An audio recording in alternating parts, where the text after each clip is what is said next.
Ini adalah proses pembubutan menggunakan mesin CNC.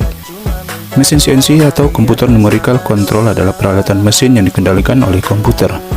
Dalam dunia industri manufaktur, mesin ini sangat umum digunakan untuk menghasilkan komponen dengan presisi tinggi dalam bidang teknik. Berbeda dengan mesin konvensional yang dikendalikan secara manual, mesin CNC memanfaatkan sistem komputer untuk mengontrol setiap langkah pengerjaan. Contoh sederhana penggunaan mesin CNC adalah dalam pembuatan baut atau skrup, di mana presisi dan ketepatan ukuran sangat penting. Dengan teknologi canggih ini, komputer dapat mengatur semua perangkat mesin, termasuk proses pengeboran dan pemotongan berbagai bahan material objek. Seperti pada video ini yang menghasilkan sebuah anak spion catur yang terbuat dari sebuah besi bulat silinder.